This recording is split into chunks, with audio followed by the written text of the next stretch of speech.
Welcome to Exploring the Paranormal. Hosted by Heather Lee, PhD, Exploring the Paranormal offers a new, fresh look into paranormal research. Join Heather as she discusses some of the many haunted locations worldwide, discusses why these locations are haunted, hear from paranormal researchers about their personal experiences at these locations. Additionally, Heather takes a journey into the science behind the paranormal, discussing topics such as thermodynamics and the Heisenberg principle and how they both affect paranormal activity. Now, your host of Exploring the Paranormal, Dr. Heather Lee.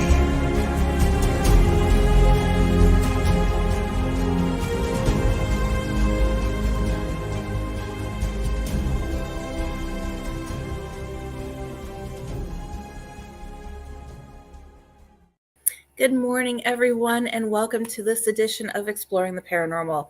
Today is going to be a fascinating show, as always. I have an amazing guest lined up. He's already backstage, so we will bring him on in just a few moments. And before we get started, as always, you guys know I always want to thank my sponsor, Omni Interactions. It's the company where you can work from home and get your life back. This is a 100% remote company looking for US-based customer service representatives to support their Fortune 500 clients.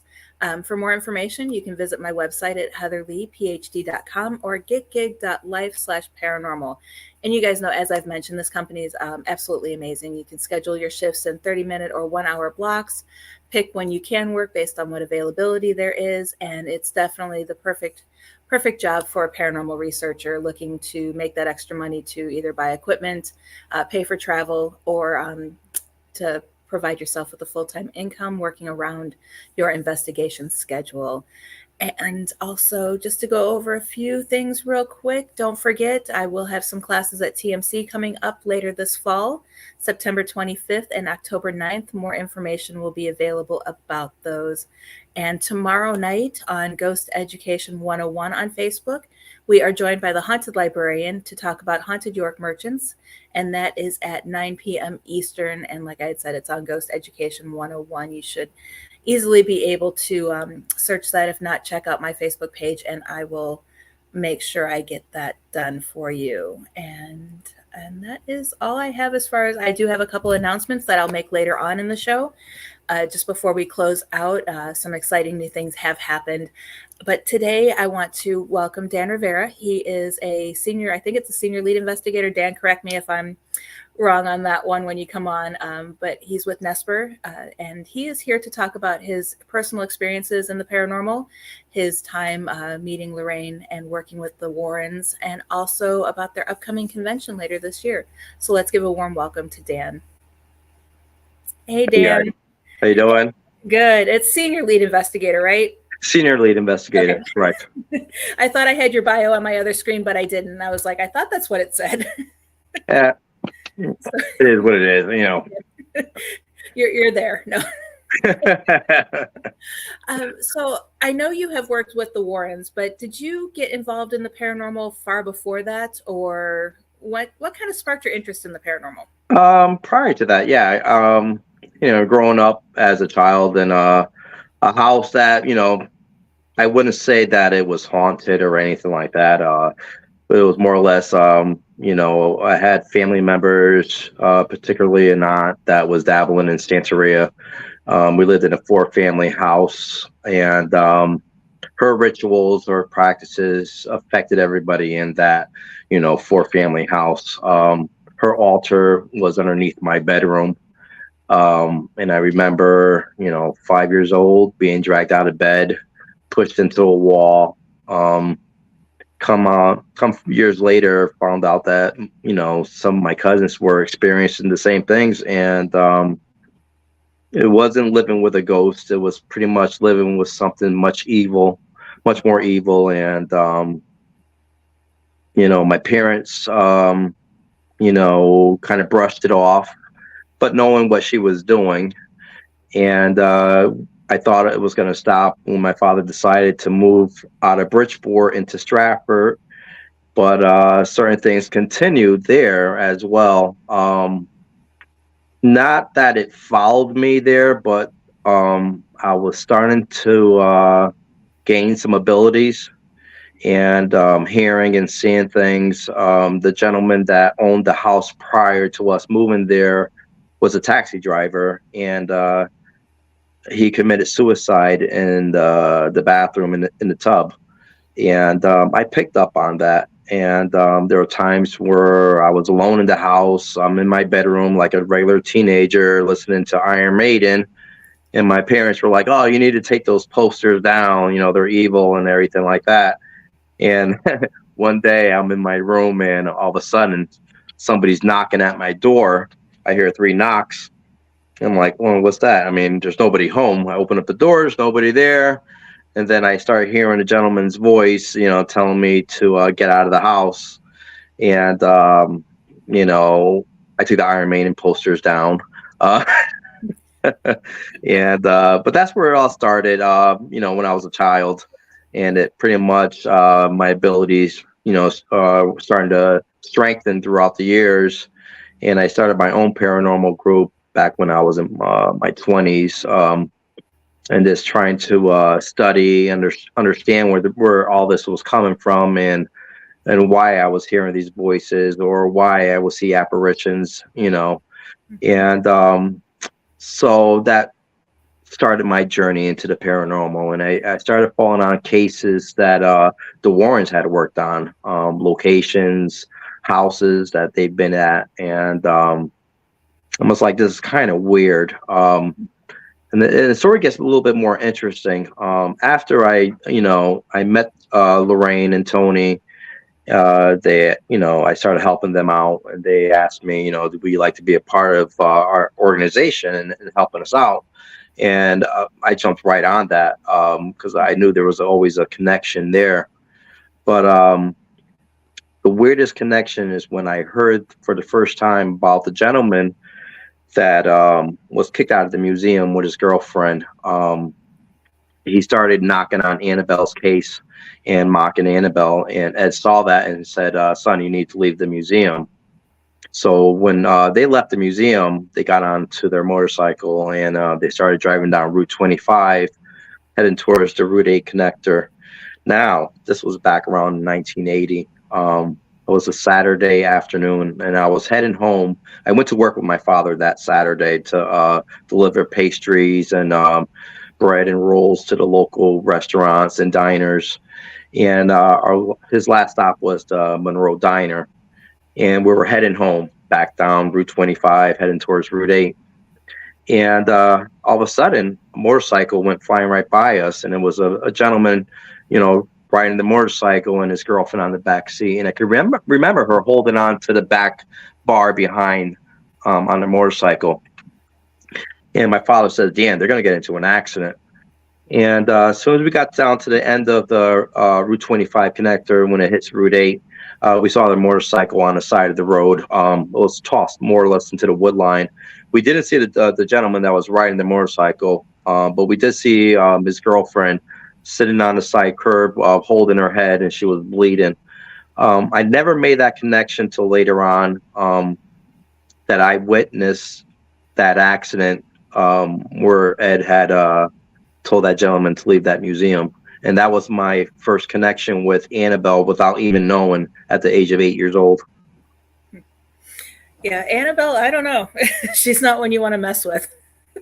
and to this day now, I'm in charge of moving her and the artifacts in the museum. I built special cases for those items so we could take them out to the public and educate the public that evil does exist. Pretty much what Ed always wanted to do. Collecting these items that is proof. There is evil in this world, and how better to educate people when you have the proof. Right. Yep. Yeah, it's one of those things where I see all the different objects that are in the museum, and I guess you could say I kind of drool over it because I want to research them more, not just the actual, who are you, why are you here, let's take some photos and get some EVP recordings, but kind of take a scientific approach to it. would Right. just love to learn why these Yeah, I things are mean, haunted. even some things are really, you could try to explain them scientifically. I mean, it's tough. I mean, can you explain a miracle? Hmm. And there's some doctors that see these miracles, but they really can't explain them, and they're so educated and what their abilities are and what they learned through their studies in school. But there's a higher, level that is on. You really can't explain it. I mean, this is God, is heaven, is hell, and those things that there's knowledge out there that we don't even know, and we probably would never know until we're on the other side, Hmm. and we gain that knowledge through God, and our job here on Earth is to recognize it and try to help people understand what it is and give them the best guidance, Hmm. give them the best help that we could give them. Um, there's a lot of people out there that go on these investigations and it's just for the thrill factor. But there's more to it. Hmm. I wouldn't go into a client's house and capture the best evidence I could capture and then put it out to the public. Look what I captured. It's not about that. It's about people. It's people that, you're dealing with individuals that are dealing with something that's causing mental anguish in their life. And you want to help them. You want to help them understand where it's coming from. There's a lot of physicians, psychologists, and everything that will give their opinion. Bottom line is that these people really want somebody to listen to them and try to figure out what they're going through. And I think that's where we come in and we dig deep into their past. When did it all start? What were the triggers? Because a lot of people are vulnerable when they're a child and they hide these memories, of tragic things that happened to them. And my job and Tony's job, Lorraine, Ed, and everything is to figure out what those are, and then that's when you start the healing process. Hmm. Yeah, and that's the problem with paranormal teams now, because I think I personally blame social media and some of the TV shows, because they think that you could just go in, collect evidence, or my favorite is watching these people, client investigation, live streaming now. It's like, Don't get me wrong. I mean, you have the younger generation that is really into that, and the paranormal and investigation has come a long way, and it's fine. As long as they understand what they're dabbling in and how to protect themselves and those around them. But it comes to a point where that's not the most important thing about it, and people are just so focused on evidence, which is good, is validation. But in bottom line is, what if something happens to you? How are you going to deal with it? You know, are you going to go to the church for guidance? Are you going to go to someone that has a little bit more experience in that field? So what I see on social media, TikTok, and YouTube, I've worked with a couple influencers, but I also explain to them, what can happen, when you're dabbling with this type of investigations that they put on and everything, and they take risk, and it's dangerous. Right. I mean, I'm all for posting, like if you go to a public location and conducting an investigation, you just kind of want to share, because I've known actually people who've gone live and they didn't catch something, but the people watching caught it. Yep. It's just, to me, it's bad taste to do it in the client's home. But yeah, it's bad taste doing it. I mean, if you're at a haunted location, is an abandoned, whatever, it's good practice. It's good, research and different methods on investigating, which I'm fine with, because that's how I started. But I noticed I was getting caught up on EVPs and fascinated by the voices coming through.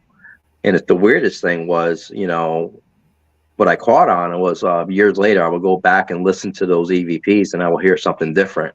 I will hear a different voice. It's like there's they're messing with you. They're trying to just pull you in and suck you in and wanting you to get more and more. So I think it's almost like a trap, So you need to be careful what you're calling out for, because the demonic is very tricky. Will make you believe that you're speaking to a child. We're not 100% sure what we're, communicating with. That's why you always need to protect yourself. There could be earthbound spirits, and I know there are, that need help crossing over.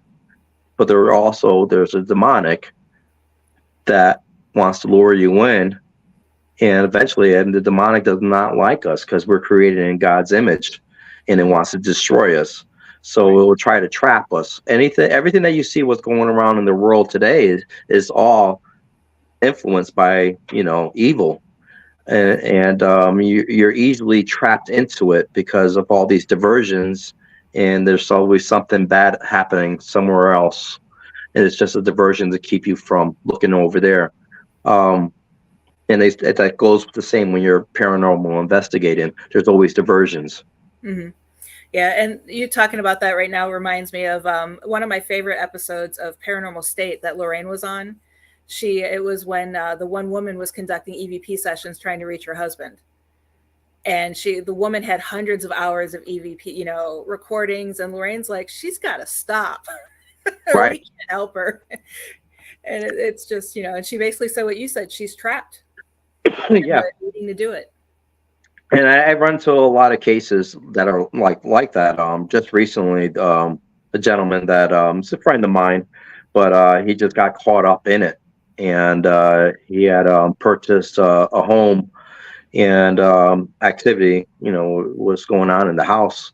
And I remember walking into that house. It was my second time there, and there was a banister, a railing on the fireplace.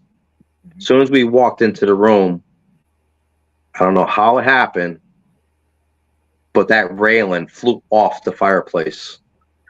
And prior to that, I heard voices to that anyways, but it was telling me it didn't want me in that house.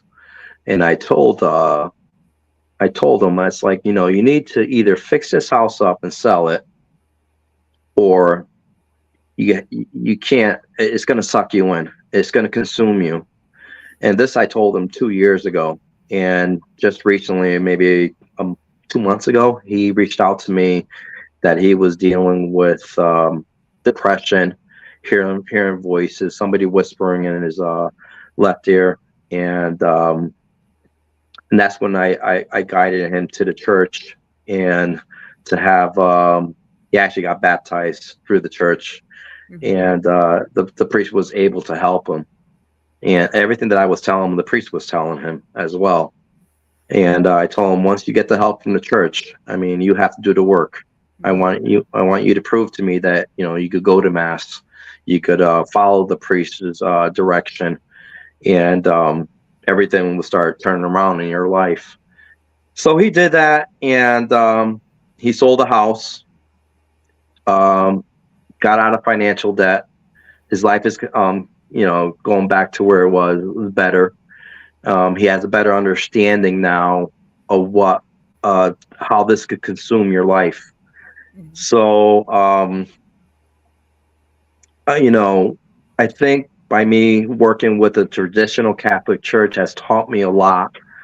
And, you never know everything. And you always need a higher faith. And I fall onto the church as Ed and Lorraine did. Because the final step is the church, really, or faith, right?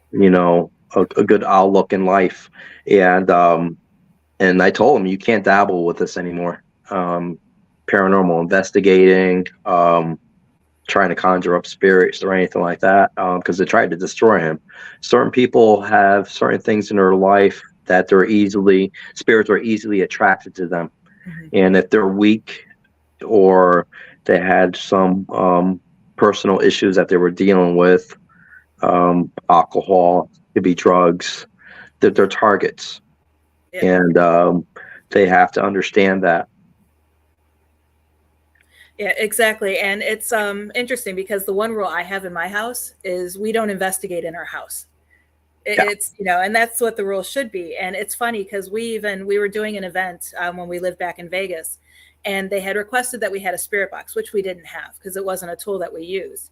So, and they're like, but this is a public event. People want immediate, just make the guests happy. So we ordered a spirit box, and I was like, how do we test this? So we ended up going to a park because I wasn't even going to turn it on in my house. Right. I'm like, this is the rule. We don't, so we I'm went the to same way. tested it. I'm the same way. This house I live in now has activity, and but it's not bad. And I know who it is. It's my wife's grandmother. She talks to me, and if I don't reply back to her, she gets a little bit louder. And but it's all good. And there's also Native American history in the backyard. Mm-hmm. Where about 300 Pequot Indians were massacred back there, and their bodies, sunk into the creek back there, and that's sacred ground. Mm-hmm. And the land is very sensitive with those spirits. Mm-hmm. So we respect that. And, our house is like everybody likes coming here because it's so peaceful. It really is. It's like one of the places you would just like to hang out at, but it is active. Mm-hmm. But it's a different kind of activity. And I wouldn't want to conjure up anything else, mm-hmm. That could come in because that's how strong the energy is here. Yep. Yeah, no, I have everything, even when we move. The last thing out of where we're moving from are my crystals, and the first thing in is the sea salt, the crystals, the herbs. I sage the place. It's like, yeah. I want a clean slate when I move in, and good spirits can come in. Like my grandfather comes and visits every once in a while, but negative. And I tell them point blank, if they come in, I'm like, look, you don't belong here. Go. Right. And in locations like this, I mean, they can amplify somebody that has attachments. Right. Yep. Exactly. So speaking of protection, what do you do, or what do you recommend someone does? Any tips to protect yourself, either everyday life or on an investigation? Like any SPR is a religious-based mm-hmm. society. Right. So my protection is the Lord Jesus Christ. So it's through prayer, blessings through the church. But if anybody that goes on an investigation, they can always envision themselves, like Lorraine used to say, envision yourself and surround yourself with Christ's light, and ask Christ for his protection over you. And also, you say prayers after you leave an investigation. This way, you're not bringing any attachments home with you. Mm-hmm. And then those things are, I think the younger generation were really not focused on that or taught that.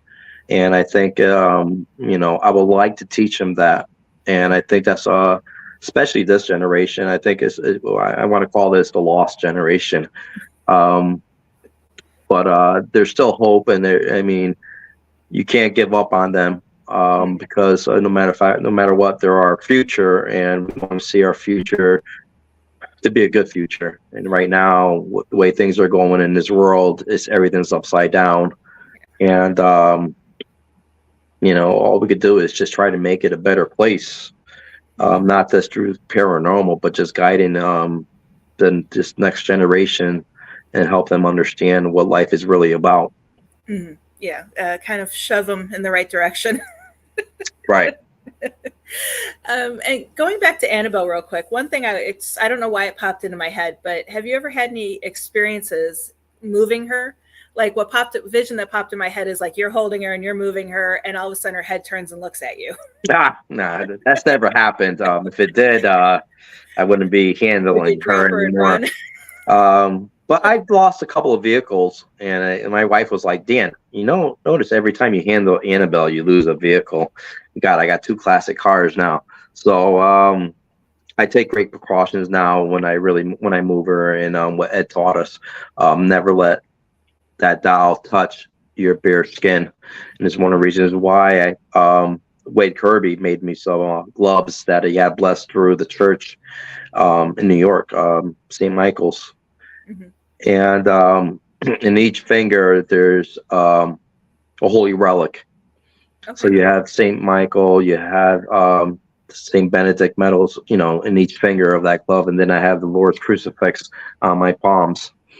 So using the gloves, and that's what I do when I move the Annabelle. I have those gloves on, and I also have a blessing through the church as well. And drench my hands in holy water for my protection, and for the protection of others when we take these items to our events. The Warren Seekers of the Supernatural Paracon last year, and this year we're calling it PhantasmaCon. And reasons why I will explain a little bit more about why we're calling it that. It's a mix of the paranormal, the legacy of Ed and Lorraine Warren, as well as our legacy, and we're throwing in horror in there as well. It's going to be a surprise. Some of these horror celebrities that we're going to have here, I can't mention them all, but I believe you're going to be very excited about it once we mention those celebrities from that industry. And there's a little connection to the Conjuring series as well. That's all I can say right now. But we have some great speakers. Tony and I are going to be doing our speaking, and Arnie Johnson. And then we're going to have the TAPS group. We're going to have Jason Hawes. We're going to have his daughter Satori, and her boyfriend Cody as well. Ronnie LeBlanc, he's going to be there, and quite a few other speakers that we're going to have. Mm-hmm. So not only that, but we're going to have over 150 vendors. Last year's event, we only rented out only a quarter of the convention center, and it was such a huge success, and the fans wanted more. So we're going bigger. We're renting out the full convention center this time. We're doubling up on our speaker events, the capacity, how many people we could allow into a room. Because last year, there were people still waiting in line to come in, and we didn't have the seating. So we're trying to, please our fans by giving them what they want, and we don't want to leave anybody behind. So we doubled our capacity in our speaker lectures. I think last year was about 750. So this year we're going to be allowing 1,500 people into the lecture hall. Yeah, that'll be a lot of fun. Yeah, it's just we want to make sure everybody's pleased, and we don't like to see anybody dissatisfied. We didn't have too many people that were dissatisfied, but I could understand when someone's waiting in line, and then they come almost there, and we reached full capacity. Right. So we want to make sure that everybody has that experience, and we're looking to making the lines move faster, and people are happy. Right. Yeah. And that's the tough call. I mean, granted, I didn't put together big events like that, but I did when I hosted a website out in Vegas. We put on events, and it was children's events, and we had all the vendors and the speakers and everything going on. And it was one of those, no matter how good the event went, you always had that one person who's not happy. You're going to have that's going to happen. But if it's more than one person, then there's something that you need to work on. Right. So we're doing everything possible that we could do to please the audience. It's like going to Disney World, and they have that one main attraction, and everybody's in line to get on that ride. You have to wait a couple hours to get on that ride.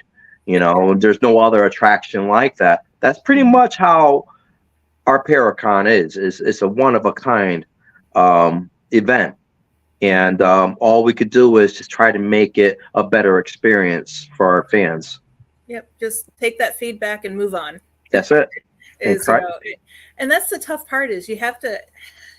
I know I'm really bad at it, but you need to have thick skin in this field, or in events even. I mean, we've learned from Ed and Lorraine. Ed and Lorraine were being attacked from day one. you know, and you always had your critics and everything like that. My thing is, I don't like retaliating on and feeding into that. You know, as long as we know what we're doing and what we're doing is right, that's all that matters. And people see that in you and your honesty and your integrity and how you hold yourself up. I mean, that's more important than anybody attacking you with negative, words or saying, "No, that never happened. They faked it." I like to say we don't fake anything. We don't. Everything's true to the heart on what we do. And we've been around since 1952, and we're going to continue that legacy. All right, and that's just not living off of Ed Lorraine's legacy or what they've done to get us to where we're at now. It's proven that we could continue holding that torch and helping those that need help. And we don't publicize everything. We don't brag about it or anything like that. Because we're dealing with real people here. Right. Yeah. And hold that thought real quick. We do need to take a quick commercial break. But real quick, before we go to commercial break, again, I want to thank my sponsor, Omni Interactions. Definitely make sure you check them out. They've been an amazing sponsor. Love having them be a part of this show. You can find them at getgig.life/paranormal, and we will be right back after this commercial break.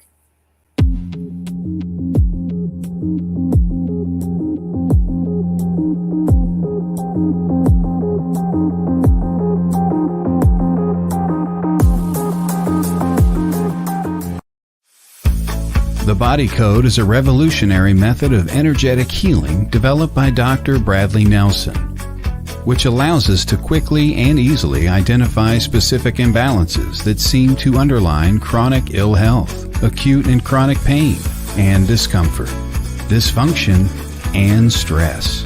Ellie energetically connects with the subconscious of the client.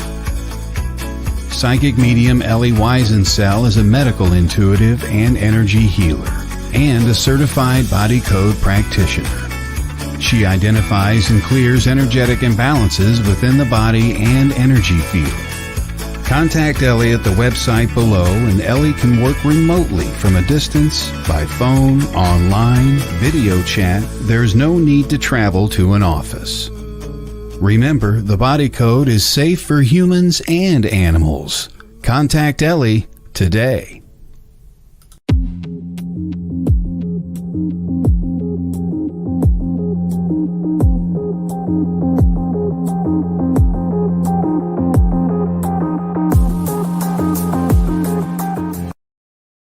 Hello, everyone, and welcome back to Exploring the Paranormal. I'm joined today by Dan Rivera, who's been an amazing guest so far. Thank you for joining again today.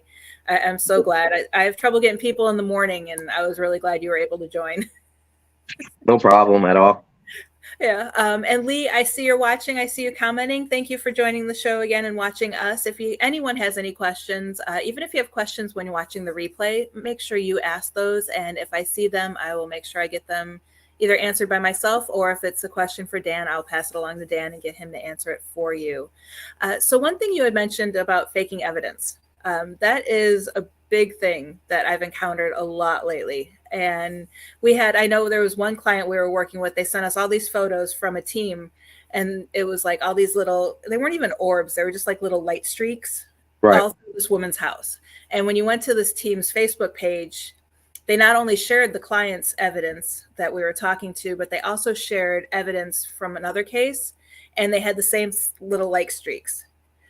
And it's like, in the same place. So either there's something wrong with their camera or they're, faking it, I guess you would say. How many times do you guys have to run into that? And I'm sure, I guess, clean up the mess of other teams. There's quite a few times. But it's easy to look at a picture and try to figure out what's going on, but you can never give a definite answer to a client or an individual unless you're there to see the environment, what could be causing it. So there's a lot of things we need to rule out before we can even come to a conclusion, or even if we could. So by showing clients something that really you can't explain unless you're there in that environment. And I hope they're not doing that. They're not, falsificating their evidence to prove that, oh, look, we captured something. A lot of, and that's when it leads it back to social media, TikTok, and everything, and people are doing it just for clicks. And and that's not cool. And I think if you're going to show evidence to somebody, at least have some kind of validation to it, some proof, and explain the environment as well. Camera to camera can also cause streaks of light from the IR. And then there's always something that you can always rule out. It's the things that you really, when you're in there in that environment and you witness it, to you, that's real. When you show it to somebody else, they're going to critique it no matter what. Yeah, that's part of our jobs. I think I always critique it until I don't have an example or an explanation. I mean, I run photos through the ringer. Yeah. And you also got to look at the photos have a database. Yep. And you can see where somebody was manipulating the photos. So if you're smart enough, you could look at the database of that photo if they send you the original. Exactly. That's the first thing I look at. And if it's not, if the EXIF information isn't there, I don't even bother looking at the photo, because that means they've done something to delete it. Correct. Unless it's a scanned in photo from like the 70s or 80s where they didn't have the digital work. Right. And, most people, when they see this on social media or whatever, they're not going to question much of the data of the photo. Some people will just fall into that trap. And I call them traps, where they're sucked into it, and it's amazing what they're seeing on their screen. But what's the backstory of it, and and that's the whole thing about this field. I think it's more popular now, but I think it's too mainstream in a way that people want that excitement, so they're gonna put things out there that's not real. Right. Yeah, and it's sad, because I had lunch when we were back in Vegas with someone who wanted to partner with our team. And he pulled out his phone and he was like, oh, check out apparently a spirit followed him everywhere he went. And he pulled out his phone and was showing me photos inside an office building, at a park, in a cemetery, in his own home. And he's like, look, this little girl follows me everywhere. Yeah. And I was looking at it, and the girl was in the same position in every photo. So I had him send just a quick reverse image search of the little girl, brought up the iPhone Ghost app. Oh, geez. And I'm like, really? I immediately called him. I said, sorry, we're not going to work with you. Yeah. God, when you got to do that, I mean, you're so, you got to be desperate. And that's what I'm saying. I think we just got to teach them the right way, these people, and understand what we're really dealing with when we're doing these investigations. Because down the road, they're going to be affected by it one way or the other. Somebody's going to be affected by it because they're dabbling in something that they shouldn't be dabbling in. And what Ed used to call them is you're creating topas, and you're inviting a demon in, and you're giving it an identity. And when that happens, that creates the attachments. It creates the attachments at locations, the most haunted locations in the world. You could go investigate, but a lot of the activity that's happening in that location is not what originally happened there. They're topas that are created through manifestation of the mind and identities, and you leave that imprint there for the next person to come in to feed off of it. Yeah, actually, funny that you mentioned that. It's in one of my books, I had written a chapter on, could these spirits be actual imprints?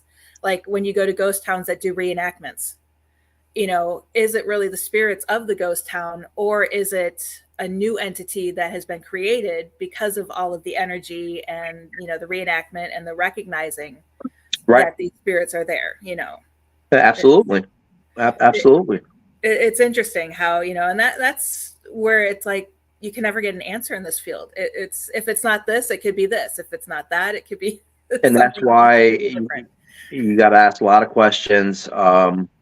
You got to see what's real and what's not real. When you're looking at the history, you know, you go more towards of the history of the environment you're in, the location that you're at.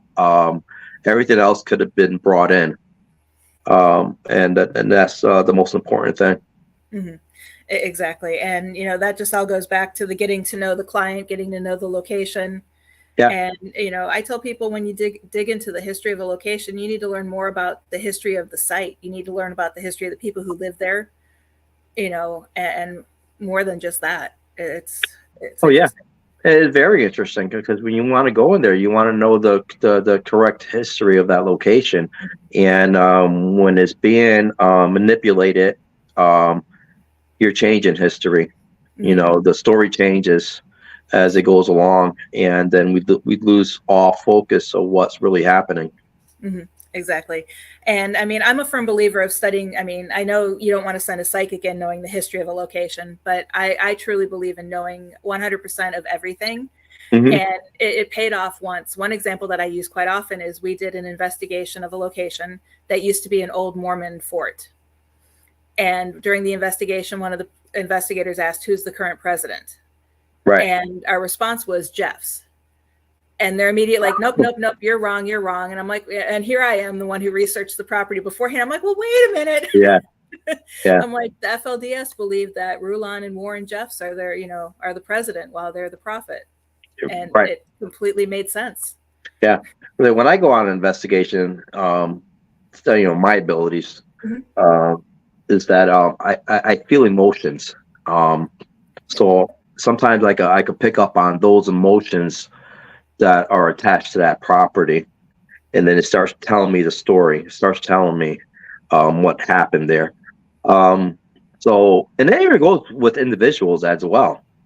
I can tell when they're not telling me the truth, and then I let them go, and I let them finish. But then, you know, then I catch them, and then that's when they start opening it up and everything because they've been caught out. But yeah, I really can't explain it because it doesn't happen to me all the time. It comes to me when it wants to come to me. So I don't know what. It's one of the things Lorraine always said. She wanted to test me, test my abilities and everything. Everybody's a little bit different. Lorraine would say, she saw the light that would come from my eyes. And I really never understood what she was saying until it was the day before she had passed away. I was over at the house, and she was laying in bed and just staring at the ceiling. But Lorraine had these blue eyes. It was kind of they're beautiful eyes, but I could see through her eyes, and I could see that light. And then I understood what she was talking about when she said, "I could see the light coming through your eyes." Because I saw it in her eyes that day. And the next day is when I got the phone call that morning from Tony that Lorraine had passed away in the middle of the night. She was good to me, I want to say. And not only is that she taught me about the paranormal, she taught me affection in a way that when I joined that group, I was going through a tough time in my life. And they allowed me in and allowed me to heal. And I think that's more I appreciate about Lorraine and Tony, that they trusted me and they gave me a place there. Right. And it was just like we weren't blood or anything like that, but they accepted me as one of them,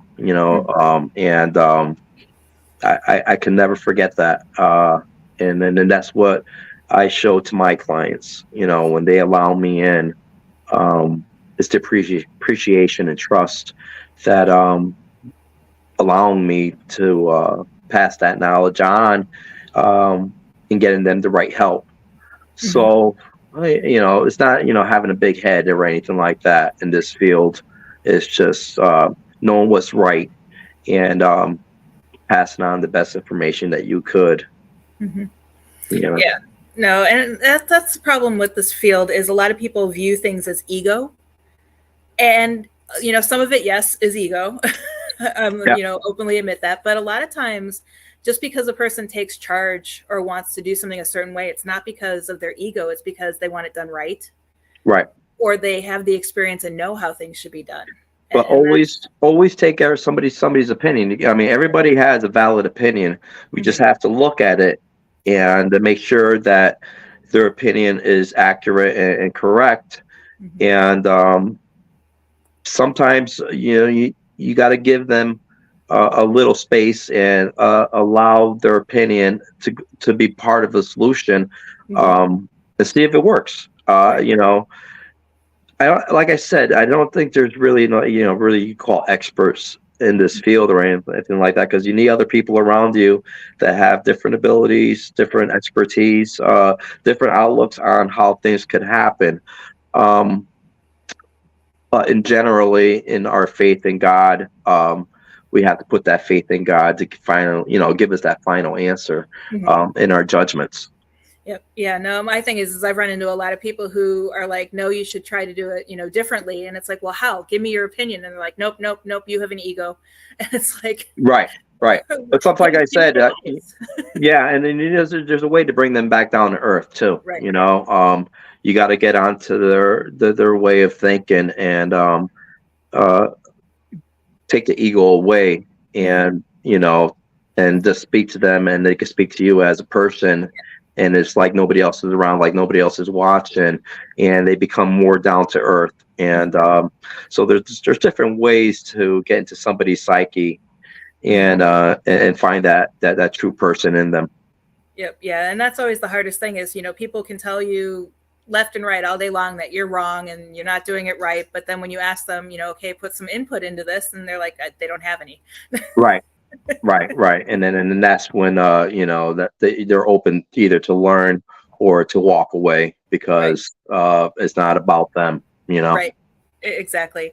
And one thing I wanted to talk about, just because I know your organization deals with a lot of demonic and negative cases. I know in general in the paranormal field, demonic cases aren't common. But because that's what you guys specialize in, how common are they for you guys to experience? They're more common than you think. I think a lot of, like I said, everything that's going around in the world today, people are being affected without realizing that they're being affected. Um, you know, um, we're in trying times right now, and it's easily to get caught up in it. So uh, then you deal with those individuals that is demonic influenced personally, Mhm. and we have to figure it out, and lead them to help. Whatever means it takes. It's just tough these days because so much is going on. You Mhm. know, and then you have to rule out the mental aspect of it. You know, versus something that's demonic, in which could be somebody that's dealing with some anguish and mental anguish.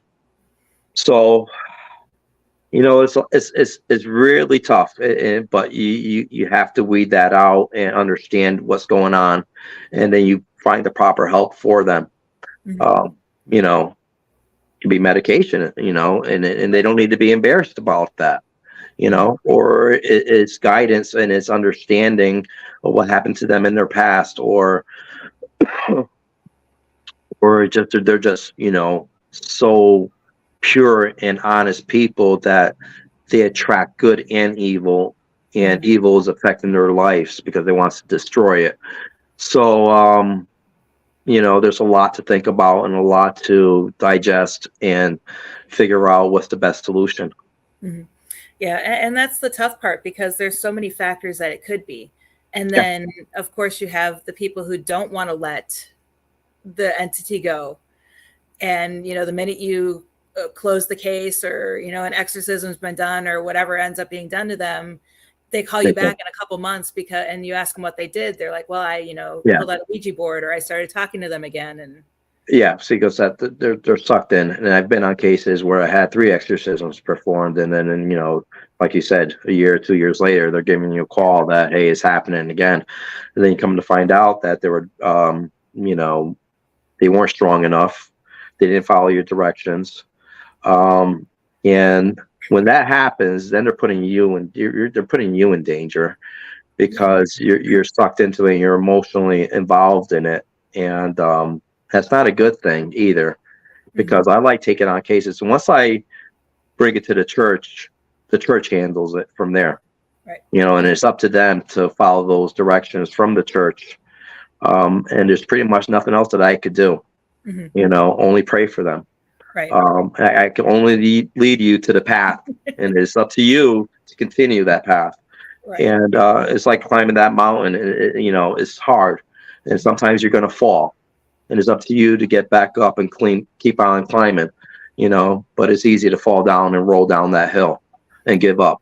You know, so in general, life is a battle, and you always got to fight. You always got to fight to keep going forward. If you just drop and lay there, you're not going anywhere, and everything's going to stay the same. Yep. Yeah, that's the hard part. I mean, I've actually even been victim to that every once in a while, where you just want to give up, and I usually will have my pity party, I call it, for a day. Yeah. And then by nighttime, it's like, why was I in bed all day today? And then the next day I suddenly have a burst of energy. Well, that's the same thing. I mean, it's one of the bad things about working in this field and wanting to help people, because the demonic attacks you, and it wants to keep you from helping others. So it's going to put you in that stage of depression sometimes. Yep. All right, but you got to catch yourself and get out of it fast. All right, and understand that you need to rebuild your armor and what your purpose in life is, and continue doing the work. And if you can't do it, and you see that it's sucking you down, and you're caught in this depression all the time, and then you don't need to be in this field. Right. Yep. Yeah, it's the ability to snap out of it. Right. That sets us apart, I guess you would say, from the others. Yeah. You got to know where it's coming from. Yep. And the one question I did have while you were talking, so I was going to ask you this, was, so when you're helping a client, you refer them to the church. So you guys don't have an exorcist on your team, or how does that work? There's people that want to be associated with us, and they're not bad people, you know, and they have good intentions. But then I always question everything, and I question people sometimes, and what are they getting out of this? When I work with the church doesn't want to be televised or interviewed or go to events to promote themselves. Right. That's when you know that they really want to help you, you know, and work with you. But they don't want credit for it. We have people in this field that say they're ordained by a church, or they have their ministry, and sometimes and they're recognized by the Catholic Church, but they're really not.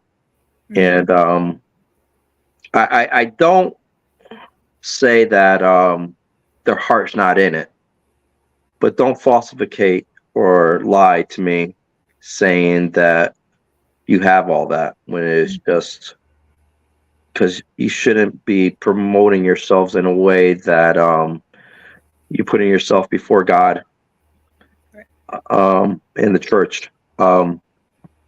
So I always and it's hard. Because I don't want to create enemies, you know, but sometimes it happens that way, because you don't follow them or believe in what they're doing, because they put themselves ahead of everything else. You know, I think when you're in this religious field, or you're in a Catholic, you're a priest and everything, you always put God first. Right? Yep, exactly. So that's how I look at it. And then that's why, I got to be careful what I say as well, because there are people that have good intentions, but it's not right. Mhm. So I have my reservations, but there's always somebody that wants to be associated with you, Mhm. either for they could promote themselves more. Um, and that's what bothered me. That's what hurts me the most. Because you don't want to tell them that. I'm telling you that people are hearing it right now, but um, it's just me, you Mhm. know. But I can never talk. I don't know. It's tough. It's tough because I know what my intentions are, and sometimes I see other people's intentions, and then I'm not happy about it. Yeah. But Yeah, no, I completely get it. I ended up leaving a team just because it wasn't so much that I wasn't getting along with the other members, but I felt like the other members didn't appreciate what I was doing. So mhm. I left the team, started my own team. And then once I started getting, the books published, radio shows, was in a documentary, it's like next thing I know, I'm getting messages, hey, we need to investigate together again. And it's like, really? Yeah, yeah. You didn't talk to me when I was a member of the team, but now you're going to talk to me? Right, right. And then you know, it is what it is. All we could do is just keep doing what we're doing. Mhm. Um, and I said integrity goes a long way. Mhm. Sometimes you need to stand up for your beliefs Yep. and never change. And I think down the road, people will see that, and see what your intentions really were. And in general, in life or in this field, it speaks volumes. And I don't care for TV shows or anything like that. I mean, I produced my own on Netflix, but hey, it happened. But I don't let that go to my head. Bills come and go, and Mhm. I just want to be remembered what I contributed, and the people that I helped remember me. So if I'm never on a show, I'm not going to worry about it. But I'm telling you right now, if I make a damn good imprint in Mhm. what I'm doing, hell, maybe 30 years from now they'll make a movie. But Yep. that's Yeah. what happened. They made a movie about Ed and Lorraine. Mhm. Ed never saw the movies. Right. You know, but he never gave up and he continued doing what he loved to do. And Mhm. so did Lorraine to the day she died. She fought, she had her beliefs, and she continued doing what she loved to do. Mhm. All right, and that's what really counts. Yep. And that's what I always tell people is, don't get in this to get that show. Do your Uh, thing, do you, do whatever Yeah, you need to do, and the shows will come to you. yeah. I mean, you get lost in it, and then it becomes a fake person that you're Right. portraying. Mhm. All I say is just be you. If something comes along, it comes along. But there's more important things in life than any of that stuff, really. Right. Exactly. And I want to go back to I'm trying to think of a nice word to put it, but I don't what keeps coming to mind is fake priests, but the priests that are misleading, I guess you would say. Yep. How because you guys mostly cover the New England area, if someone elsewhere needs help, how do they determine if who they're working with is actually part of the Catholic Church or legitimate in the aspects of being able to help You them? you have to do your research. What they're affiliated with. Where is the organization at? Where is the physical body of that church at? Mhm. Where's their parish at? All right. Well, not just being a priest, but the bishop. Even if you're doing it, it doesn't have to be Catholic Mhm. church. It could be Protestant. It could be whatever. It's just that where's that physical church? Where's your parish? Where's your flock? Mhm. You know, that I see as more of a legit. You know, if I look and I do my research and I find that you know this church doesn't exist or it's a food pantry, you know, it's just you run into those. And I really don't trust that. Hmm. You know. Yeah, exactly. I guess you would say online church. Yeah, you know, I don't know what these people's intentions are. You know, and I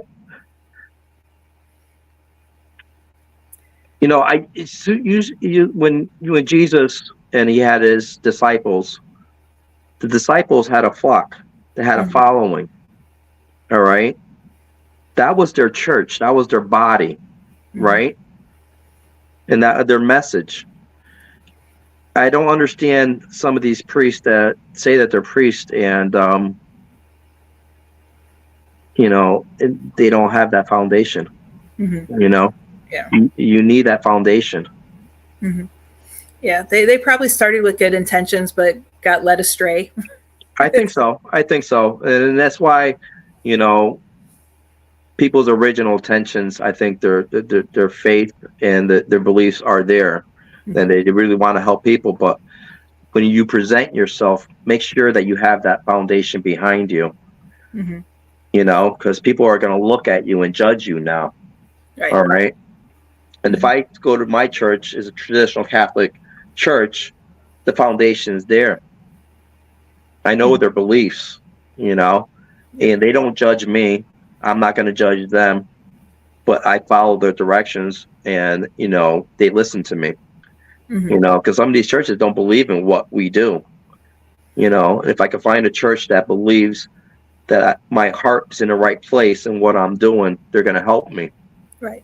But then I just a lot that I have to do in order to get that help from the church because I have to go through, I got to do mass, I got to do confession, you know, everything, you Hmm. know, the fasting and everything. People don't understand that there's a lot involved in it and there's Hmm. commitment. Yep. Yep. And especially it's Jeff. There's just I don't even know. It's because I was raised Roman Catholic up until I became an adult, and it was just there's a lot to do if you want to follow the faith, or even if you want help from the church, Yeah, like and you it's just say. and it's finding that right priest, you know, a pious priest that Yep. will listen to you and understand, because there are some priests out there in the Roman Catholic Church that won't give you the time and day. Hmm. You know, they're individuals, they're people. Right. You know, it's just a matter of finding that right church and that, you know, right priest or pastor, whoever you're looking for comfort and guidance. Hmm. You know, and you have to search them out. Yep, exactly. And Lee had mentioned something a little bit ago in the comments. She had said that she thought she had heard that Ed was thrilled about the actor who was to play him in the original Amityville horror. And you had mentioned that Ed had passed before, but I'm thinking you Well, mentioned Ed passed before Conjuring. no, it wasn't before the Conjuring series, is what I'm Right. saying. He never got to see anything about the Conjuring series. The Amityville horror movie. I mean, they played a small part in that movie. Hmm. You know, I have to go back and watch that again because I don't even remember Ed and I mean, Lorraine being being in it. mentioned in that. There might have been like spin-off series, like on ABC or something, you know. But other than being physically being portrayed in a movie, they could have been on specials on ABC, you know, on some of their cases that they worked on. Um, so yeah, he could have been excited about that they portrayed him in those, you know, specials that they had on TV. But being on the big screen, like for the Conjuring series, he never got to see that. Yeah. And she also had mentioned shortly after when we were talking about Exorcist, they need special training. I'm assuming, of course, they would. But do you happen to know what kind of special training an exorcist would need? Um, Through the church, like I know through the Catholic Church, you know, Latin masses and everything, they're trained from the get go. Hmm. Um, and then through the Roman Catholic Church, they have a different sector for exorcisms and everything. So that's all done through the Roman Catholic Church in Rome. And then again, like I told you, you know, you would have to be a part of that church and become a priest in order to get that education from them Right. to be an exorcist. And like I said, they don't like it being televised or being filmed or anything like that. You have a lot of good exorcists that are out there that are, recently they just made a movie about, one of the priests that was an exorcist. But it's Hollywood and it's embellished, Right. Uh, Yeah, I was going to ask actually, you the if you've movie seen that they that one. made about him, I actually fell on a case that he worked on, and I was helping this client. And this was back in Germany. And I really don't want to get too much into it because I'm going to be getting phone calls. No, just share what you can. You don't. But yeah, it's very very interesting how you fall upon these cases and the involvement of certain exorcists that were involved in it. And the documentations that I received from that case by the priest himself, psychological reports. I mean, they do all that stuff, and then their own reports. So it's fascinating, Yeah. And do they ever, I mean, I know you said that they don't do it for the filming or want any publicity, but do they do recordings, like, I guess, to protect themselves during an exorcism, just kind of? If it's done, it's probably through the Vatican. I know there's been a couple that been recorded, but there's certain reasons why they don't want it recorded. Okay. I think is given the demonic face value, you want to say, and the exposure, and repeating itself. And that might be something. There might be something to that. So you're capturing something evil on film, and then you're repeating it over and over again. Is it good to see it? Maybe once to understand what's happening. But not to get attached and something that you enjoy watching, because it's something that is not enjoyable to watch or personally see. Right. Because I was involved in a couple exorcisms, and it wasn't enjoyable to watch. Sometimes it's a miracle, and sometimes it's a battle, and you never forget it. You never forget that image, and it sticks with you.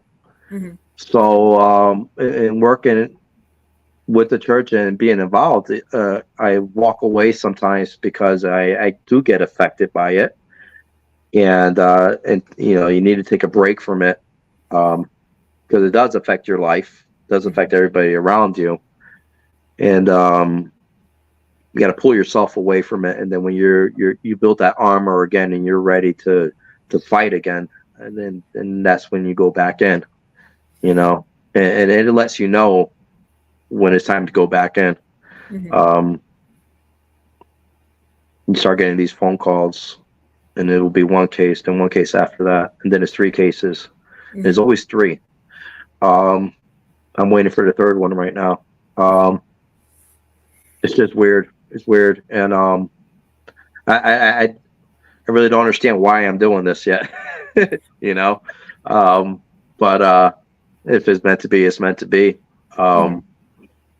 But I know when to pull away, and then when it's time to get back in. Yeah.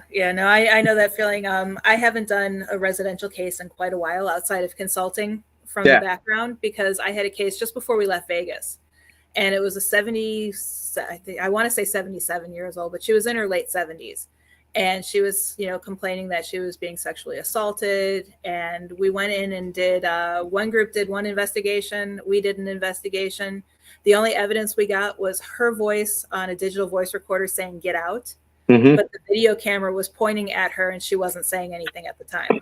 Right. So she psychically imprinted on that. And then when we told her there was no evidence that she was, being, haunted or anything like that, she was on the phone with me for an hour just crying. I'm not crazy. I'm not, is what she kept saying. And it broke my heart. Yeah. And I knew at that point in time I had to take a break from dealing with clients for a while because I wasn't mentally there anymore because I always think of her. Yeah. You get emotionally that attachment, emotionally attached, and that's what I try not to get emotionally attached. And I tell my clients that. I really do tell my clients that. It's like, I'm going to get you the best help that I could possibly get you. And then once I lead you to that path, I mean, it's pretty much up to you to continue that. And there's pretty much nothing else that I could do, Yeah, no, we still guided her in the right direction. We told her to go, go to her church, get rebaptized, do a whole bunch of different things. And I think she did, but it truly broke my heart because there was no paranormal activity that we captured. And it could have been they didn't want us to know they were there. And they were just torturing her behind the scenes, or, she really wasn't having anything. And that's where you have to go back in her past to find out what happened to her when she was younger, because there are things that people hide, and they're embarrassed by it. Yeah. And you need to bring that to light, and they need to confront it, because that's what's, it's giving the demonic something to torture them by. Right. And once they start talking and they bring it out to the open, now you're starting the healing process, and that's what people really need. They need, you need to listen, and don't talk over them, listen to them. And then you start getting the full story. Yep. Yeah. And it's also knowing what questions to ask, to get them to open up. And I don't think, everybody, doesn't have that, and that's why you need other people around you that has those strengths, to communicate. You might be a great investigator, but you're not a good communicator. And that's why you need people around you. I don't like our organization. I like our organization small because it's controllable, but you make sure you surround yourself with the best people that have good hearts around you. I can't run an organization that, and I'm sad to say it, but I can't run an organization that has hundreds of people because I can't control that. Right. I'm not physically there to control that. That's my reputation. I put it in your hands, and I can't see you doing that. So I'd rather keep this organization, and Tony agrees with me, Lorraine would agree with me, Judy would agree with me. It's within family and controlling what our environment is and who the people are around us with the right intentions. Yep. Yeah. And I agree with that 100% because my team is my husband, who's a complete skeptic, and my son, who's just curious. But, he's 19 now, but he started when he was 16. Right. And I always joke because I've trained them right. Yeah. It's not, it's you train them right, but it's, other people will see that and they can learn from us by our character.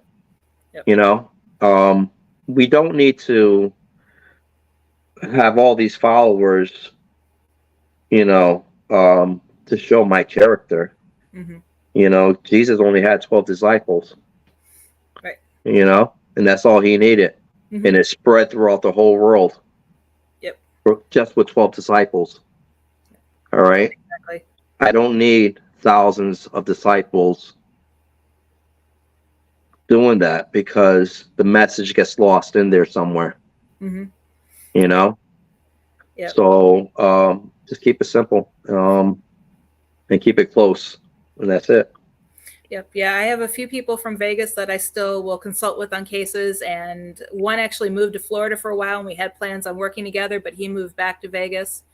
And other than that, I truly need to know who I'm working with. Yeah. I've learned the hard way one too many times.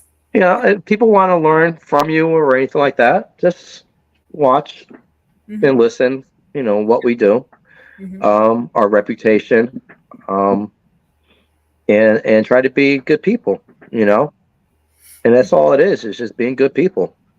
Yep, exactly. And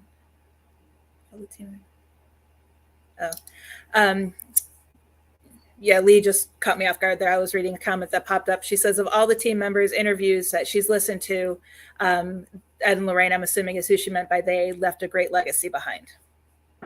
So yeah, because I had Tony on about a month ago. Right. It was already. Yeah. God, flies by. So Tony has great knowledge. I mean, Yes. Tony's like a book. He listened to everything Ed told him, everything Lorraine told him, word by word. He remembers everything. And I learned a lot from Tony. It's too late.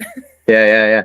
And I learned a lot from Tony. And I also brought my own abilities into the group.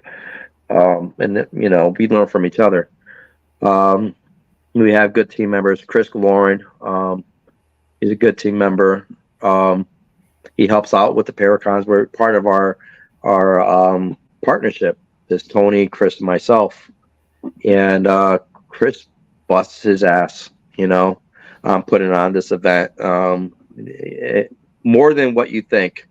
I like doing the marketing and advertising and everything like that, but Chris is like behind the scenes guy and making sure everything runs smoothly, booking things.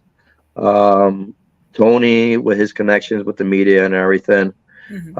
We have a great team, for the Paracon, and we put on the best show possible. So October 28th is our Seekers of the Supernatural Phantasmacon at Mohegan Sun Casino, our second biggest event there. And you could go to nesbr.ticketbud.com to purchase your tickets, or go to warrens.net. You can get your tickets through there as well. But it's a show that you don't want to miss. You have all these other Paracons out there, which I don't, say they're not bad or anything. They're good. But ours is different. Ours is that little bit different because, we have certain things like the Warren's Occult Museum that will be at the Paracon, and you can view some of these items that are in the museum, which you can't do it now because it's closed to the general public, the actual museum at the house. Right. So come to our events and you'll be able to view it. You can understand where some of these objects and the backstory of these objects are, and the teachings of Ed and Lorraine. That comes through us. It comes through Tony, Judy, Chris, Rick Clark, Jimmy Patanito has been in this field with the Warrens for a long time. So we have a pretty good foundation, and we have that experience that we're happy to share with others. Right, exactly. And that's what sets you apart from other organizations is you're willing to share. Because I don't know how many times I've run into, groups. I mean, I know it's probably not something you guys do, but like groups that won't share locations they've investigated. They won't share their evidence. They just want to keep everything close knit because, they're waiting for the next show to come and get them because they have the secret evidence that they're hiding. Yeah, no, I like working with other groups. I mean, I have, and this is funny because you have Keith and Carl Johnson that have been in this field for a long time, and they're twin brothers. They have different belief systems, but they work great together. But they respect me. They ask me to come on cases with them and work with them. I'm like, who am I? You guys been in this field for so long, but they respect me, and I appreciate that, and I respect them. Then you have the younger generations coming up. I respect Cody and Satori, yes, and what they're doing, because they're great people. They're good people. You could tell in their hearts that they're good people, and their intentions are good. They're not really showboating. I think what they're doing is showing how they investigate and how they use each other when they investigate, and they lean on each other. And I think that's awesome because they're using their love to each other to do their investigations. It's almost like that's their armor, is love. So kudos to them. And I think they're going to make a good an impression on this field as the years go on. And I know their father, did the shows with Taps and everything, and kudos to him for all those seasons that they've been on TV. But he created a product in that girl that's taken it to a next level, I think, and that's something cool to watch, So, like I said, I like working with other groups. I like the different styles of investigating and everything like that. But when I see something that's not being properly um, performed correctly or done right, that's when I tend to I'll walk away from it. But when I see good intentions in people, I'll let it be known that who they are and what their intentions are and how they're presenting themselves as good people. Exactly.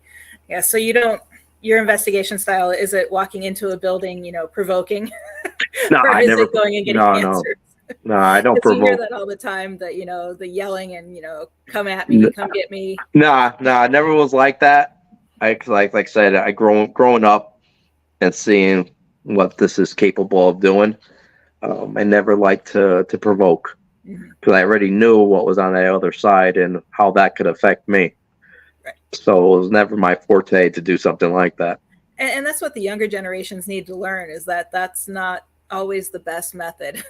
It's not. It's not. I mean, you're going to get good evidence, but that's evidence that's being, attracted towards you. Right. And physically wants to hurt you, Mm-hmm. and I don't think they really understand that, Like Yep. and it's probably something that won't happen in a day or two. It could happen 5 years down the road. It could happen 10 years down the road. Right. But it'll catch up to you. Mm-hmm. And if you continue doing it that way. Yep. Yeah. And the best example I would say would be Arnie Johnson. Yeah. And that's the thing. I had some of these influencers come to the house, and it was an eye opener for them because I had Arnie there to visit them. Mm-hmm. And Arnie explained to them what happens when you challenge. Mm-hmm. And who better else to tell that story but Arnie? Right. And Arnie Johnson, I mean, he's a good friend of mine. He's great guy. Mm-hmm. And you can learn a lot from Arnie. If I would go on an investigation and I'm dealing with something that's evil or anything like that, I will have Arnie on my side. Right. Because Arnie's been there. Arnie knows what to do and what not to do. Mm-hmm. All right. And then that's the person I really do. I would want on my side, Mm-hmm. because out of experience and his intentions, and Arnie's intentions were always good. Mm-hmm. But Yep. you never challenged the demonic. You never challenge it. Yeah. Yeah. And it's always sad that someone had to go through that. But like you said, it's always nice to have someone like that has that experience on your side. Yeah. Mm-hmm. Yeah. And me and Arnie get along because like our backgrounds are similar, growing up in Bridgeport and everything, right. And knowing people that we've known as coincidences and everything like that. So we get along pretty good. Right. That's cool. Yeah, it's always good because there's if you have someone that you can get along with on the I always tell people find someone that you can investigate with in the dark and you don't even need to talk. Yeah. Like I said, people know your intentions. Arnie knows what my intentions are, and they're only good, and I know his intentions. So that's why we get along really good together. And everybody that comes to our shows, they get along, and we have a great show. Even though there's a lot of people that show up, but they still have a good time because we're showing them a good time there. Right. Exactly. And that's what people need to understand is, even with TV and events, is there's always going to be some level of entertainment value, because if you go and you're not going to have fun, why go? Exactly. And we try to give them that, but we also take time to talk to as many people as possible. Right. Mm-hmm. So if I'm walking through the event and I'm working, somebody pulls me to the side and wants to talk to me, I'll talk to them. Mm-hmm. Yeah.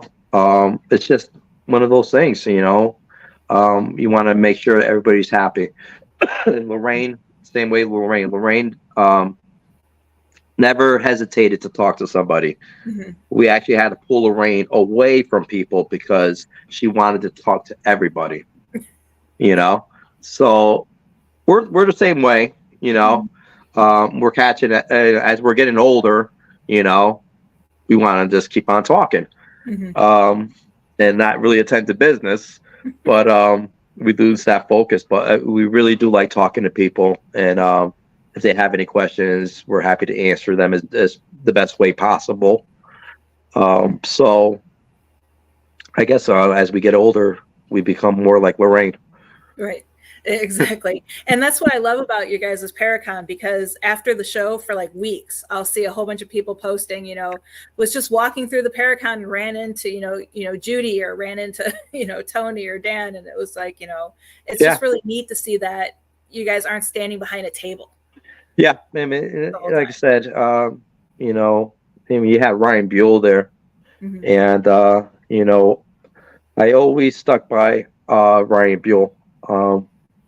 Because I knew he has a good heart. I know he went through his things and everything like that. Yeah. And I had long conversations with him, and he faced up to his mistakes and admits them. And I think, which is awesome, because that's the healing process. He's not holding any of that in. He admits to it, and he just finished grad school for psychology. Kudos to him. I mean, that's somebody that's shown me that he never gave up. He came back. He's stronger than ever before, and he has a message. So that takes a lot of strength, and someone like that, I'll give them a chance 100 times, because they're showing me that their heart's in the right place. And I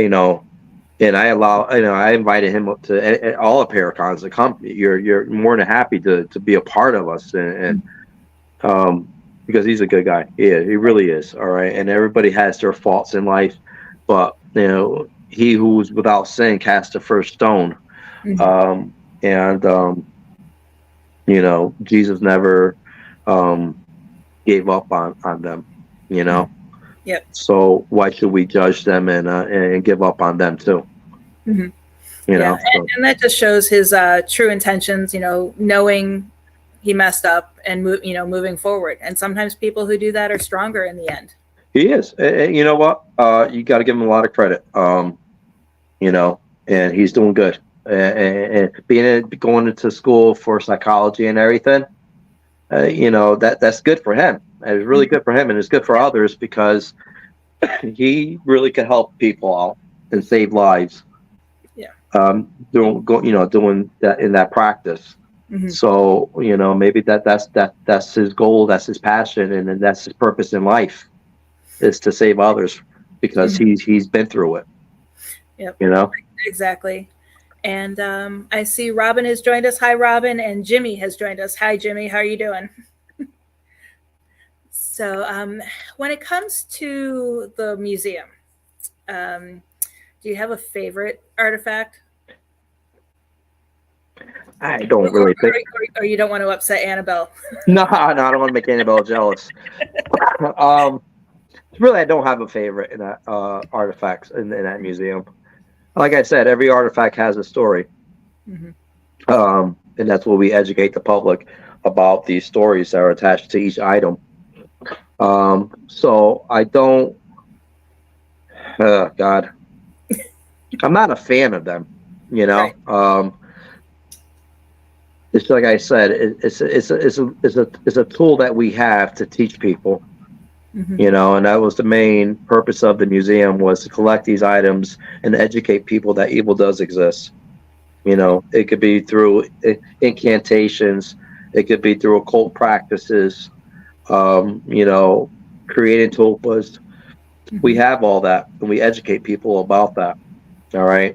So it's for those upcoming investigators that want to learn that we have a message, or people that want to understand what's going on through their lives and what's going wrong. We have answers for them. And that's what the museum was meant for, is collecting that research in these items, because these items portray on what people go through life and how evil exists, and or how you could create evil. Exactly. And one more question, I guess, before I let you go, because I can't believe I've already had you on for almost an hour and a half. Um, I told you, just it flows, doesn't it? It does. It really does. And I'm sure I'll come up with more questions, and I might not let you go right away. But the dinosaur in the museum, that's from the Devil Made Me Do It case, right, with Arnie Johnson? Right. That was one of David's toys, which that dinosaur was known to crawl on the floor by itself and telling everybody you're all going to die. Okay. So that dinosaur sat inside the museum for many years. And Debbie, David Glassel's sister, which is Arnie Johnson's wife, she had passed away recently. And prior to her passing away, she told me if I could build a case for the dinosaur. And she never got to see the case, but I did build it. And she gave me a set of rosaries that she made for me for my protection when I go on cases. Instead of using those rosaries for myself, I put those rosaries along the bottom of the dinosaur. So when we take that case to our events, it's protected by those rosaries that Debbie gave to me for my protection. Mm-hmm. But I put it in the case for everybody else's protection so people could view that dinosaur, and the dinosaur's in a safe enclosure now. Right. Cool. And actually that brings up one more question. When you build these cases, what goes into them besides, like the rosaries for the dinosaur? What do you put in them to like keep these artifacts, I guess? Yeah. With infused within the stain or the paint of the cases that I use, I infuse them with holy water, holy oil. Also, I put usually will be 3 crucifixes that I put on there that represents the Trinity, the Father, the Son, and the Holy Spirit. And also, there's Lord's prayers within the case itself. Behind Annabelle and behind the felt described in the wood is the Lord's Prayer behind Annabelle. So I add those added protections to those cases when we bring them out to the public. So we take great precautions, and when we do that, this was never done before. These items never really left the museum, and that's why I built these traveling cases. So it's for your protection, in order for us to continue that legacy and telling the story and educating the public about the Warrens. Right. And one more question, sorry. The tarot card that's on Annabelle's case represents the devil. Then that's why Ed, the original one is on Ed's case, which Ed put that on there that, whatever, inhabits that doll represents the devil, higher demons, lower demons, So that's the reason that symbol is on there. Okay. Yep. I was always curious about that. But thank you for joining me this morning. Truly do appreciate you being here. If you can, real quick before you go, just let everybody know where they can find you and your team, as well as more information on how to get tickets for the upcoming convention. Yeah. Facebook is the New England Society for Psychic Research. You can find us there. You can follow us there. For tickets for our event at Mohegan Sun Casino, the Seekers of the Supernatural Phantasmacon, you could go to nespr.ticketbud.com or go to warrens.net, and you can find our tickets purchasing links on that website as well. Okay, perfect. And I'll make sure I share all of that on Facebook page as well, so that way people can see that and link directly to it. And again, truly appreciate having you on the show. Maybe before your convention, I can have both you and Tony on to do a little bit more promotion. Yeah, great. Discuss more questions that I'm sure will come up. All right. Well, thanks for having me. Yeah, thank you so much. You have a great day. You too. Bye-bye. And everyone, please stay tuned. We will be back right after this commercial break.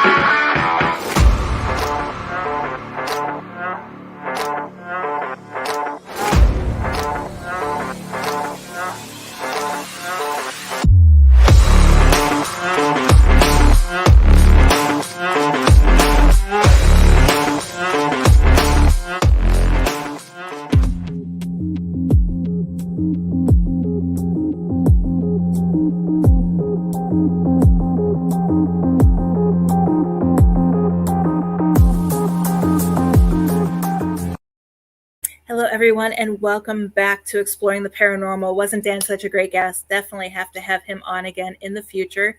Jimmy, sorry, I didn't even see your comment, but your favorite in the museum is Flight 401 parts. I'm definitely going to have to look into that a little bit more. Would love to hear more about that. And actually, Jimmy, you're on my list of people to message, so expect a message from me later on today anyway.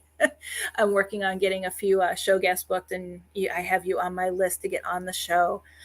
So again, if you guys have any questions about the paranormal, we do have, sorry, I probably should just keep my glasses on. We have about 20 minutes left before we start wrapping things up. I have a few things that I wanted to talk about real quick that I didn't quite get in the beginning because Dan joined early, which is great. He saved me from having to babble for 30 minutes until my guest arrived. So that was perfect timing today. But I do have a few announcements real quick. Again, let me, scrolling through my notes here. Really do want to quick, earlier I had chatted about my show sponsor, Omni Interactions. Just want to remind everyone to please make sure you take time to learn more about their self-scheduling opportunities, which is the perfect life for a paranormal researcher. Information is on my Facebook page, or you can go to getgig.life/paranormal. And I'm pulling up here real quick. Of course, I mentioned on the last couple of shows, my Haunted Florida Lighthouses is set to come out on September 11th. So stay tuned for that and for more information on that. Tomorrow night, we do have an amazing presentation on Haunted York Merchants, or the title's been changed, but it's the Haunted Librarian. She's going to be joining us to talk about the Ghost of York Merchants and haunted different aspects in that. And I love the Haunted Librarian, Lesia. She's amazing. She digs into the history, looks further than just a Google search. Definitely love her research and everything that she has done. And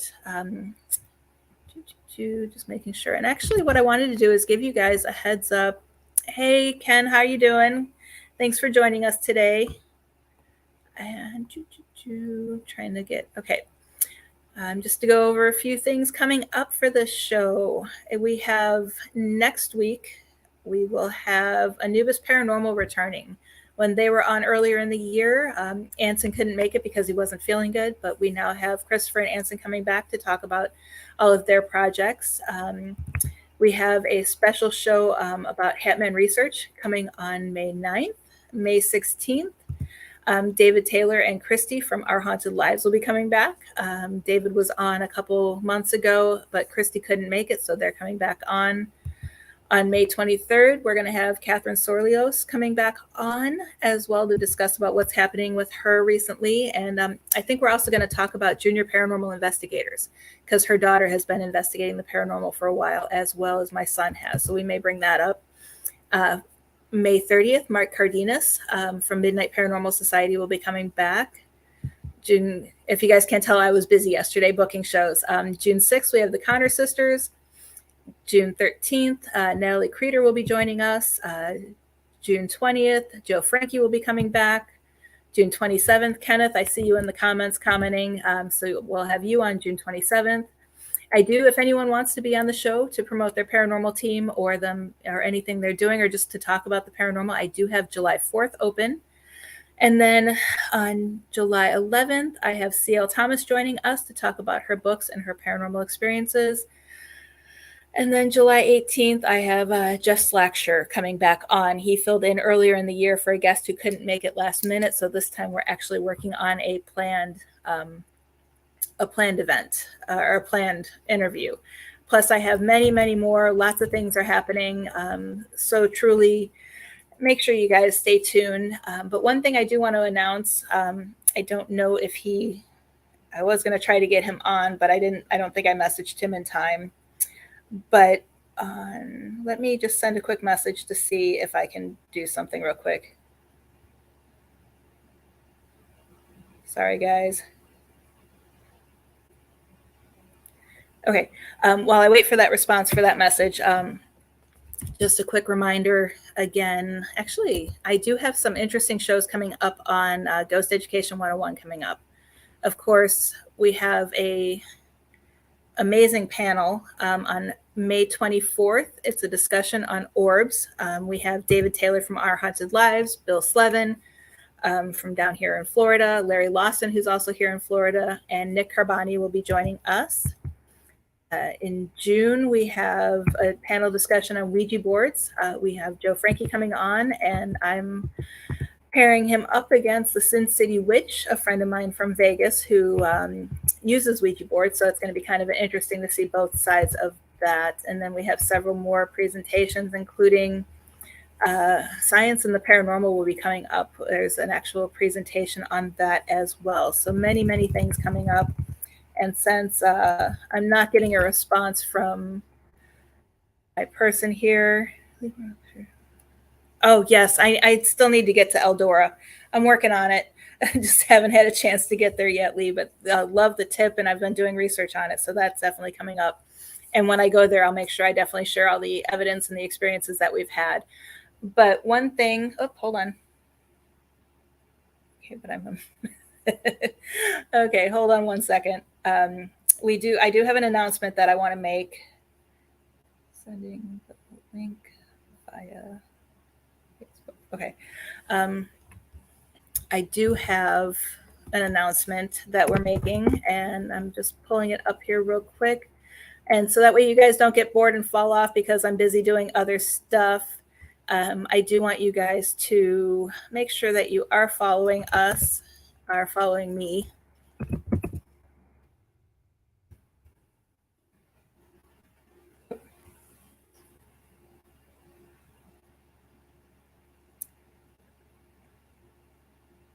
Hold on, sorry, Joe, or actually, okay, cat's out of the bag. It's Joe. Joe and I, oh, never mind, we'll do it later. But I'm gonna make the announcement real quick. But Joe Frankie and I actually are starting a new radio show here on WLTK Radio. We don't have a start date yet, but it's going to be Passport to the Paranormal. Hopefully everything goes through. I know I talked to Todd earlier today. He was truly excited about it.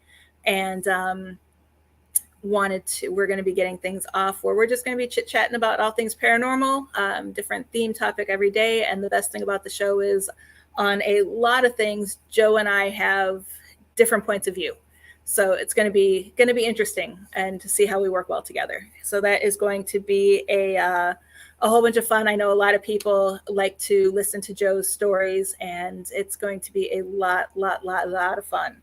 So anyway, with that being said, I probably should not have let Dan leave early because I do not have any more things to cover regarding that. So as long as it's okay with Todd, rather than sit here and listen to me babble, and if no one has any questions, we're going to close out the show today. If you guys have any questions, you can find me at Dr. Heather Lee.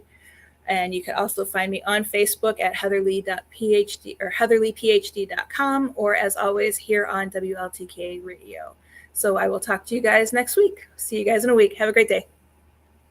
The truth is here and now on WLTK-DB Talk Radio at WLTK-DB.com.